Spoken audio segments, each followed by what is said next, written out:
नमस्कार दोस्तों, आप सभी का स्वागत है। आपके अपने YouTube चैनल मानव जीवन में दोस्तों लाइफ में सभी आगे बढ़ना चाहते हैं और लाइफ में आगे बढ़ने के लिए हमें रोज ही कुछ नया सीखना चाहिए और आगे बढ़ना चाहिए। तो चलिए आज की प्रस्तुति शुरू करते हैं। श्री शिवाय नमस्तुभ्यम, हर हर महादेव। दोस्तों, आप सभी लोग जानते हैं कि 22 सितंबर 2024 यानी रविवार को पड़ रही है पितृपक्ष महीने की पंचमी तिथि।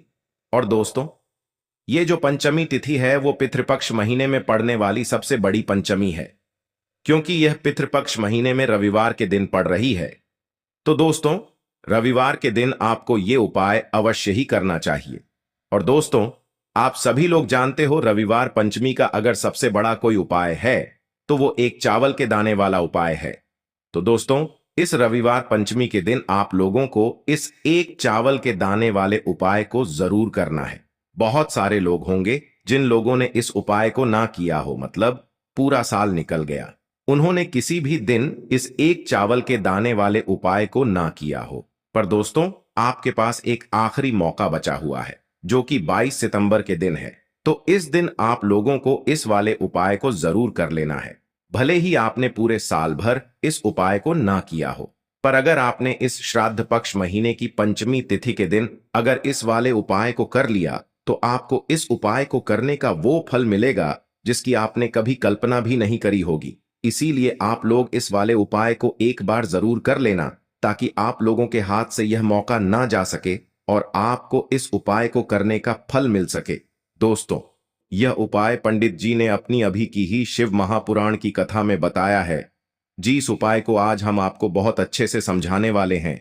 इस वीडियो को देखने के बाद इस उपाय को समझने के लिए आपको कोई और वीडियो को देखने की जरूरत नहीं पड़ेगी। तो चलिए दोस्तों, उपाय को शुरू करते हैं। देखिए, ये इस पितृपक्ष महीने के रविवार पंचमी के दिन यह इतना खास होता है, इतना महत्वपूर्ण होता है।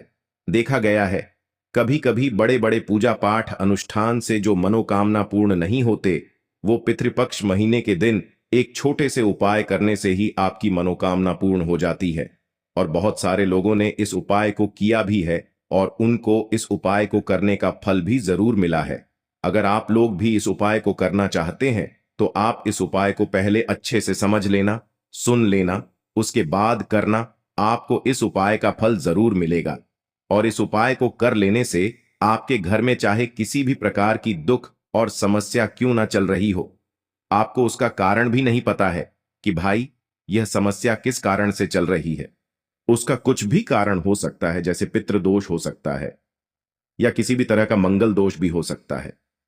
तो इस दिन आप लोगों को यह वाला उपाय कर लेना है। यह एक ऐसा उपाय है जिस उपाय को अगर किसी विशेष दिन पर किया जाए तो भाई उस विशेष दिन का जो है वह तो हमें मिलता ही मिलता है, पर हमने उस दिन पर इस एक चावल के दाने वाले उपाय को किया है तो हमें उससे भी बड़ा फल मिलता है, और फल बहुत जल्दी मिलता है, क्योंकि आप इस उपाय को बहुत ही बड़े और विशेष दिन पर कर रहे हो। तो चलिए अब उपाय के बारे में बात करते हैं, लेकिन उससे पहले आप लोगों को यह जानना आवश्यक है कि आखिर यह उपाय किस समय करना है, किसको करना है और कैसे करना है।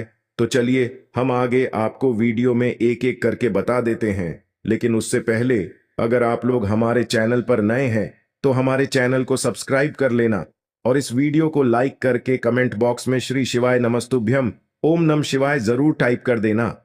तो दोस्तों, इस एक चावल के दाने वाले उपाय को हमें इस रविवार पंचमी के दिन कैसे करना है, किसको करना है, किस समय करना है और कहां पर करना है, ये सारे सवालों के जवाब आपको इस वीडियो में मिल जाएंगे। और जो ये वीडियो देखेगा भाई, उसको एक चावल के दाने वाला उपाय जरूर करना चाहिए, क्योंकि इस दिन चावल के दाने का भी बहुत ही बड़ा और विशेष महत्व होता है। और जब बात आ जाए एक चावल के दाने की, तो ये सोने पे सुहागा वाली बात हो जाती है और ये एक बहुत ही बड़ा उपाय हो जाता है इस रविवार पंचमी का। तो अब दोस्तों, इस एक चावल के दाने वाले उपाय को आखिर करना किसको है, सबसे पहले हम लोग वो बात जान लेते हैं। तो देखो, घर की जो बड़ी माताएं बहनें होती हैं, उन माताओं बहनों में से कोई भी एक बड़ी माता बहन इस वाले उपाय को कर सकती है। और दोस्तों, अगर आप चाहें तो अपने घर में से सभी सदस्यों को भी इस उपाय को करवा सकते हैं। अगर किसी व्यक्ति की खुद की कोई मनोकामना है, खुद की कोई दुख और परेशानी है जो कि वह अपने लिए ही करना चाहता है इस वाले उपाय को, तो वह खुद अपने लिए भी कर सकता है। बाकी अगर कोई घर में से ऐसा है जो कि अपने पूरे घर परिवार की सुख और शांति के लिए ये वाला उपाय करना चाहता है, तो भाई वह भी कर सकता है। उसमें भी कोई दिक्कत वाली बात नहीं है। कहने का मतलब यह है कि इस उपाय को हर एक सदस्य भी कर सकता है और पूरे घर परिवार के सदस्य के लिए घर की बड़ी माताओं बहनों में से कोई एक माता बहन भी कर सकती है। माताएं बहनें अगर घर में उपस्थित न हो या वो यह वाला उपाय न कर पा रही हो, तो फिर घर का कोई बड़ा सदस्य भी इस एक चावल के दाने वाले उपाय को कर सकता है, चाहे फिर वह पुरुष ही क्यों ना हो। उसमें कोई भी दिक्कत वाली बात नहीं है। अब दोस्तों, इस एक चावल के दाने वाले उपाय को हमें करना कहां पर है? हमें इसे शिव जी के मंदिर में जाकर करना है। बहुत सारे लोग प्रश्न करते हैं, हर एक उपाय को करते समय क्या हम इस उपाय को घर पर कर सकते हैं? तो इस वाले उपाय को आप घर पर नहीं कर सकते हो। इस वाले उपाय को करने के लिए आपको शिव जी के मंदिर ही जाना पड़ेगा। उसके बाद में दोस्तों, जो अगला प्रश्न निकल कर आता है वो यह आता है इस उपाय को लेकर कि आखिर इस उपाय को हमें किस समय करना है? सुबह के समय करना है कि शाम के समय करना है? तो देखो, इस वाले उपाय को आप लोग सुबह के समय भी कर सकते हो और शाम के समय प्रदोष काल में भी कर सकते हो। अब अगर आप पूछो कि भाई सबसे उत्तम समय कौन सा रहेगा इस एक चावल के दाने वाले उपाय को करने का, तो हम आपसे बस यही कहेंगे कि इस उपाय को आप सुबह के समय करेंगे तो ज्यादा बेहतर होगा। बाकी अगर प्रदोष काल शाम के समय भी करेंगे तो भी अच्छा होगा, उसमें कोई भी दिक्कत वाली बात नहीं है। देखो, ये एक चावल वाला उपाय वीडियो के लास्ट में बताया है, वो उपाय आप जरूर करें। देखो, इस उपाय को आप सुबह से लेकर शाम तक कर सकते हैं। तो चलिए बरसते हैं उपाय की ओर। देखिए, इसके लिए आपको क्या करना है, एक काली मिर्च लेनी है। देखो, ध्यान से समझना, एक काली मिर्च लेनी है और ध्यान देना है कि काली मिर्च कहीं से भी खंडित नहीं होनी चाहिए। फिर इसके बाद आपको लेना है एक गोल बाती का दीपक। देखिए, दीपक आप चाहे तो माटी का ले ले, और यदि आपके पास माटी का दीपक नहीं है तो आप यह दीपक शुद्ध आटा लगा करके एक दीपक बना सकते हैं। बस आपको ध्यान देना है कि उस आटे में आपको नमक या हल्दी का प्रयोग नहीं करना है। ठीक है, तो आप एक बढ़िया सा दीपक बना लें और उस दीपक में गोल बाती लगा करके उस दीपक में आपको घी भरना है। देखो, गाय का शुद्ध घी आपको उस दीपक में भरना है। अब क्या करना है, आपको इन दोनों चीजों को लेकर चले जाना है। बेलपत्र के पेड़ के पास देखिए। देखो, गुरुजी ने अपनी अभी की शिव महापुराण कथा में भी बताया था, जो भी व्यक्ति प्रदोष काल में जो भी एक दीपक प्रज्वलित कर देता है उसके घर पर धन की कमी नहीं हो सकती। देखो, यदि आपके घर के आसपास कहीं बेलपत्र का पेड़ नहीं है या घर से काफी दूर पड़ता है और आप जा नहीं सकते, तो आगे हम ये भी बताएंगे कि कैसे इस उपाय को करना है। अगर बेलपत्र वृक्ष ना हो तो देखो, अब आपको प्रदोष काल में इन दोनों चीजों को लेकर चले जाए बेलपत्र के पेड़ के पास में। अब क्या करना है, सबसे पहले आपको उत्तर दिशा की ओर मुंह करके आपको खड़े हो जाना है और जो आप दीपक लेकर गए हैं उससे आपको बेलपत्र की जड़ में प्रज्वलित करना है। दीपक प्रज्वलित करने के बाद आपको एक काली मिर्च अपनी हथेली पर रखना है और बेलपत्र के पेड़ का आपको 5 बार परिक्रमा लगा लेना है। और यदि आप परिक्रमा बेलपत्र के पेड़ का नहीं लगा सकते हैं तो आपको दीपक को चारों ओर कुछ इस तरह से क्लॉकवाइज 5 बार घुमा देना है, मतलब आरती करना है। और घुमाने के बाद आपको उसी काली मिर्च को दीपक में डाल देना है और वहीं पर बैठकर हाथ जोड़ करके आंख बंद करके आपको जो भी आपके जीवन में समस्याएं हैं, घर से लक्ष्मी जी का निवास नहीं है, घर में लक्ष्मी जी प्रवेश नहीं कर रही है, और भी जीवन में जो भी समस्याएं हैं, तो उस समय आपको विनती करनी है। ठीक है। अब इसके बाद यदि आपके घर के आसपास कहीं बेलपत्री का पेड़ नहीं है तो आपको इन सब चीजों को लेकर चले जाना है शंकर जी के मंदिर में। और शिव जी के मंदिर पहुंचकर आपको क्या करना है, आपको इसी एक दीपक को आपको शंकर जी के मंदिर की जो चौखट होती है ना, वहां पर आपको इस दीपक को जलाना है और दीपक जलाते समय आपका मुख उत्तर दिशा की ओर होना चाहिए। दीपक जलाने के बाद आपको क्या करना है, एक काली मिर्च अपनी हथेली पर रखना है और आपके जीवन में जो भी समस्याएं हैं, चाहे वो समस्या परिवार को लेकर हो या फिर धन को लेकर हो, वो अपनी वह समस्या बोलनी है। और बोलने के बाद आप उसी काली मिर्च को दीपक में डाल देना है और आपकी कामना पूर्ण हो जाए, घर में लक्ष्मी जी का निवास हो, ऐसी कामना आपको कर लेनी है। देखिए, शंकर जी की मंदिर की जो चौखट होती है ना, उसमें 33 कोटि देवी देवता निवास करते हैं। यदि आप वहां पर दीपक जलाते हैं तो इससे भगवान शिव तो प्रसन्न होते ही है, साथ ही आपको 33 कोटि देवी देवताओं का आशीर्वाद प्राप्त होता है और वह सभी प्रसन्न होते हैं जिनकी आशीर्वाद से आपकी कामना 100% पूरी होती है। तो आप ये उपाय जरूर करिएगा। आप बहुत ही छोटा सा उपाय है, करके देखिएगा। देखिए, अब हम जान लेते हैं गुरु जी द्वारा बताए गए दूसरे उपाय के बारे में। इस उपाय के लिए आपको मात्र 2 लौंग लेनी होगी, यानी कि आपको लौंग का जोड़ा लेना है। 2 फूल वाली आपको लौंग लेनी है। लौंग का जोड़ा कहीं से भी खंडित नहीं होना चाहिए, इस बात का ध्यान रखें। इसी के साथ में आपको लेना होगा लाल चंदन का पाउडर। देखिए, यदि आपके पास लाल चंदन की लकड़ी है तो उसे घिसकर भी आप चंदन के रूप में प्रयोग कर सकते हैं। यदि पाउडर है तो उसका भी आप अपने उपाय के लिए प्रयोग कर सकते हैं। देखिए, चंदन जो है वो तेज का प्रतीक माना गया है और साथ ही साथ जीवन के अंधकार को दूर करने का प्रतीक माना गया है। अब इसी के साथ में आपको मात्र एक तांबे के पात्र के अंदर शुद्ध जल लेना होगा अपने घर से। अब दोस्तों, ये तीनों सामग्री लेकर के सीधे आपको पहुंच जाना होगा भगवान शिव के मंदिर में। देखिए, इसी के साथ में आपको एक गोल बाती का दीपक भी लेना होगा। दीपक आप मिट्टी का भी ले सकते हैं, शुद्ध घाटा मढ़कर उसका भी तैयार कर सकते हैं। और दीपक में आपको शुद्ध घी का प्रयोग करना है। लेकिन जैसे ही आप इन सभी सामग्रियों को मंदिर में लेकर के पहुंचेंगे, मंदिर में जैसे ही आप चौखट के वहां पर पहुंचेंगे तो मंदिर की चौखट के सीधे तरफ आप जो अपने साथ एक गोल बाती का दीपक लेकर के आए हैं उसे आपको सबसे पहले तो प्रज्वलित कर देना है। यानी कि जैसे ही आप मंदिर की चौखट के वहां पर प्रवेश करते हैं तो उसके सीधे तरफ आपको ये गोल बाती का दीपक प्रज्वलित कर देना है। अब देखिए, जैसे ही आप यह दीपक प्रज्वलित करेंगे तो आपकी जो भी मनोकामना है उससे आपको बोल देना है। आप इस दीपक को इस प्रकार से प्रज्वलित करने के बाद इन सभी सामग्रियों को आपको शिवलिंग के पास में लेकर पहुंच जाना है। अब देखिए दोस्तों, आपके पास जो एक तांबे के पात्र के अंदर शुद्ध जल है उसमें से आपको केवल आधा लोटा जल ही भगवान शिव के शिवलिंग पर अर्पित करना है। आधा लोटा जल आपको उसी पत्र के अंदर बचा लेना है। अब दोस्तों, आपके पास जो 2 लौंग हैं यानी कि लौंग का जोड़ा है, उससे आपको अपना नाम और अपने गोत्र को बोलते हुए आपकी जो भी समस्या चल रही है, आपके जीवन में जो भी परेशानी उत्पन्न हो रही है, उन्हें आपको बोल देना है। और ये जो लौंग का जोड़ा है इसे आपको भगवान शिव के शिवलिंग पर अर्पित कर देना है। जैसे आप ये 2 लौंग शिवलिंग पर चढ़ाएंगे तो अपना हाथ जो है वहां पर आपको रखना है और महादेव से आपको प्रार्थना करनी है कि मेरे जीवन की ये जो परेशानियां हैं ये सभी दूर हो जाएं। यानी कि आपके जीवन में धन की संबंधित परेशानी चल रही है, कर्ज की समस्या चल रही है, बच्चों का पढ़ाई लिखाई में मन नहीं लग पा रहा है, घर के जो आर्थिक संकट है वह सभी दूर हो, व्यापार आपका ढंग से नहीं चल पा रहा है, घर में रोग की स्थिति बनी हुई है, यानी कि जिस भी प्रकार की आपकी समस्याएं हैं उसे आपको महादेव से बोल देना है और महादेव से इन सभी समस्याओं को दूर करने के लिए आपको प्रार्थना कर लेनी है।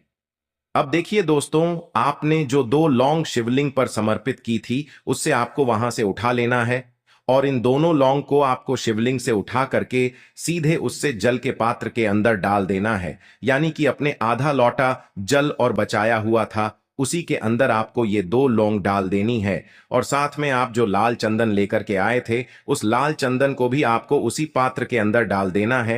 यानी कि आधा लोटा जल और बचा हुआ है तो उसी आधे लौटे जल के अंदर आपको ये लाल चंदन भी डाल देना है। अब देखिए, इस आधे लौटे जल में है जिसमें अपने 2 लौंग डाली है, लाल चंदन डाला है, उसे सीधे लेकर के आपको पहुंचना है बेलपत्र के वृक्ष के वहां पर। देखिए, बेलपत्र का वृक्ष यदि आपके घर पर है तो वहां पर आपको आ जाना है। आपके घर के आसपास कहीं भी है तो वहां पर आपको पहुंच जाना है और उसके बाद आपका जो मुख है वह उत्तर दिशा की ओर होना चाहिए और उसके बाद आपको अपना नाम और अपनी गोत्र को बोलना है और पुनः अपने जो भी परेशानियां शिवलिंग के पास में बोली थी उन्हें आपको वापस से बेलपत्र के वहां पर भी बोल देनी है। और ये जो आधा लौटा जल और है इससे आपको पूरा बेलपत्र के वृक्ष की जड़ में श्री शिवाय नमस्तुभ्यं इस मंत्र का जाप करते हुए समर्पित कर देना है। तो बस इतना सा उपाय आपको करना है। जो भी आपकी परेशानी है, समस्या है, उससे महादेव निश्चित ही दूर करेंगे। अब दोस्तों हम जान लेते हैं तीसरे चमत्कारी और विशेष उपाय के बारे में। देखिए, ये उपाय बहुत ही चमत्कारी है, क्योंकि इस उपाय से आपके जिम्मे तेज की वृद्धि होगी, यानी कि जीवन से जितना भी अंधकार ही वो सभी दूर होगा। तो इस उपाय के लिए आपको मात्र एक गुड़ का टुकड़ा लेना है। गुड़ का टुकड़ा आपके जीवन में तेज की वृद्धि करता है और साथ ही साथ आपके जीवन से जो अंधकार है उसे दूर करता है। इसी के साथ मैं आपको एक चावल दाना यानी कि अक्षत का दाना लेना है। ये चावल का दाना आपके जीवन में सुख शांति को लेकर के आता है, आपके जीवन में धन की जितनी भी परेशानियां हैं उन्हें समाप्त करता है। इसी के साथ मैं आपको मात्र एक हरा मूंग लेना है। हरा मूंग जो है वह बुध ग्रह को प्रसन्न करता है। देखिए, हरे मूंग का उपाय करने से बुध ग्रह मजबूत होता है और बुध ग्रह के मजबूत होने से बुद्धि, ज्ञान और विवेक की प्राप्ति होती है। तो ये तीनों ही सामग्री आपको एक एक लेनी है, यानी कि एक गुड़ का टुकड़ा, एक चावल का दाना, एक हरा मूंग आपको लेना है। देखिए, हरा मूंग का दाना और चावल का जो दाना है वो आपको साबुत लेना है, खंडित नहीं होना चाहिए। और इसी के साथ में आपको मात्र एक तांबे के पात्र के अंदर अपने घर से शुद्ध जल ले लेना है। देखिए, अब इन सभी सामग्रियों को लेकर के सीधे आपको पहुंच जाना है भगवान शिव के मंदिर में। आप ये उपाय सुबह से लेकर के शाम तक किसी भी समय कर सकते हैं, लेकिन रविवार के दिन ही आपको इस उपाय को करना है। तो सबसे पहले तो ये जो एक गुड़ का टुकड़ा है, एक चावल का दाना है और एक हरा मूंग का दाना है, उन तीनों को आपको उस जल के पात्र के अंदर डाल देना है। लेकिन यह जो उपाय है आपके जीवन की सारी परेशानियों को दूर करने के लिए होता है, लेकिन विशेष मनोकामना तीनों सामग्रियों से ही आपकी परिपूर्ण हो जाती है। देखिए, यदि आपके जीवन तेज होगा तो सभी आपसे वार्तालाप करेंगे, सभी आपसे बात करेंगे और आपका जो मान सम्मान है वह बढ़ता है। और चावल का जो दाना है वह धन में वृद्धि करता है, मन की शांति के लिए होता है। और हरा मूंग जो है वो बुद्धि, ज्ञान और विवेक की प्राप्ति के लिए होता है। अब देखिए, यह जो एक पात्र है इससे आपको भगवान शिव के शिवलिंग पर धीरे धीरे अर्पित कर देना है। श्री शिवाय नमस्तुभ्यम इस मंत्र का जाप करते हुए और तुम रुकेश्वर महादेव का मन में स्मरण करते हुए। लेकिन तुम रुकेश्वर महादेव का स्मरण करने से यह जो उपाय है और अधिक प्रभावशाली हो जाता है। तो तुम रुकेश्वर महादेव का स्मरण करते हुए यह उपाय करने से आपके जीवन में जो भी अशांति है वह सभी दूर हो जाएगी। तो इस प्रकार से आपको ये सुंदर सा उपाय कर लेना है। इसके बाद बात करते हैं तीसरे उपाय की। देखो, ये उपाय बहुत ही अचूक उपाय है जो आपको करना है। देखो, इस उपाय के लिए आपको 2 दीपक लेने हैं। देखो, दोनों दीपक आपको मिट्टी के दीपक लेने हैं। उसके बाद आपको दोनों दीपक को प्रज्वलित करने के लिए आपको लंबी बाती लेनी है और ये दीपक घी और सरसों के तेल से दीपक प्रज्वलित करने हैं। ये सब लेने के बाद आपको लेना है एक कटोरी में कच्चा दूध, थोड़ा सा लेना है। उसके बाद आपको लेना है एक लोटा जल। देखो, गुरुजी ने इस उपाय के लिए बताया है कि ये उपाय आपको प्रदोष काल में करना है। कहते हैं कि बेलपत्र के वृक्ष में प्रदोष काल के समय में महादेव वास करते हैं। उस समय हम कोई भी उपाय करते हैं तो उसका फल हमें अवश्य मिलता है। देखो, अब ये सब सामग्री लेकर आपको प्रदोष काल में चले जाना है बेलपत्र के वृक्ष के वहां पर। देखो, वहां पहुंच जाने के बाद आपको सबसे पहले बेलपत्र की जड़ में सबसे पहले वो दूध जो आप लाए हैं उसे समर्पित कर देना है। उसके बाद आपको जो एक लोटा जल जो आप लाए हैं वो आपको धीरे धीरे बेलपत्र की जड़ में समर्पित कर देना है। उसके बाद आप जो दीपक लाए हो, दोनों दीपक को आपको बेलपत्र की जड़, बेलपत्र की तरफ मुंह करके बाती का आपको एक दीपक घी का और एक दीपक तेल का प्रज्वलित कर देना है और आपकी जो भी मनोकामनाएं हैं वो महादेव को बोलना है। देखो, गुरुजी ने कहा रविवार के दिन पर बेलपत्र की जड़ में दीपक प्रज्वलित कर देता है, महादेव उसकी सभी मनोकामना पूरी कर देते हैं। देखिए दोस्तों, आज के इस वीडियो में हमने आपको रविवार के दिन किए जाने वाले 3 बहुत ही सुंदर से उपाय बताए हैं। जो भी आपके लिए उचित है, सरल है, उसे आप कर सकते हैं। आज के लिए बस इतना ही इस वीडियो में दी गई जानकारी। अगर आपको अच्छी लगी हो तो प्लीज हमारे चैनल मानव जीवन को सब्सक्राइब करें, लाइक करें और हमारे वीडियो में अंत तक बने रहने के लिए धन्यवाद।